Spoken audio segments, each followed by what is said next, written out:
Hi hello வணக்கம். இந்த கமெண்ட்ஸ்க்கு நான் பொறுமையாகவே பதில் சொல்கிறேன். ஓகேவா? என்ன அப்படின்னா, இப்போ ரீசெண்டாக ஸ்வேதான்னு ஒருத்தங்க எனக்கு கமெண்ட் பண்ணியிருந்தாங்க. அவங்களுக்கு நான் ரிப்ளை கொடுத்துருந்தேன். ஓகேவா? அதில் இந்த சிஸ்டர் சொல்லியிருக்காங்க, ஹே உனக்கு அறிவே இல்லையா, இப்படி எல்லோரையும் மரியாதை இல்லாமல் பேசுகிற, அவங்க மாப்பிள்ளையை செருப்பால் அடிப்பேன் அப்படின்னு சொல்லியிருக்கேன் அப்படின்னு.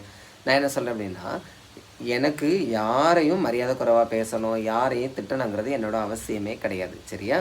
இப்போ நான் ஒரு ப்ரொஃபஷன் பார்க்குறேன்னா, அந்த ப்ரொஃபஷன் ரிலேட்டடாக உள்ளதை எனக்கு தான் தெரியும், அது சம்மந்தப்பட்டவங்களுக்கு தான் தெரியும். இப்போ நான் டீச்சர் அப்படின்னா, நான் ஸ்கூலில் போய் பாடம் நடத்துகிறேன்னு நினச்சிக்கோங்களா. அது யாருக்கு தெரியும்? அங்கே உள்ள ஸ்டூடெண்ட்ஸ்க்கு தெரியும். அந்த ஸ்டூடெண்ட்ஸ் அந்த பேரண்ட்ஸுக்கு தெரியும். சும்மா எங்கேயோ இருக்கிறவங்களுக்கு எப்படி தெரியும்? ஓகேவா? அது ஒன்று புரிதல் இல்லாதது. சரியா? அப்புறம் எப்படி என்ன மரியாதை இல்லாமல் நீங்கள் பேசலாம்? நீங்கள் எப்படி என்கிட்டயோ நான் அப்படி தான் உங்ககிட்ட. சரியா? நான் ஒன்றும் தேவலோகத்துலேருந்து வரலையே, எனக்கும் உங்களை மாதிரியான ஒரு இதயம் தானே இருக்குது. அதனால என்கிட்ட நீங்கள் மரியாதை பேசுனீங்கன்னா நான் மரியாதை கொடுப்பேன், இல்லைன்னா நானும் கொடுக்க மாட்டேன்.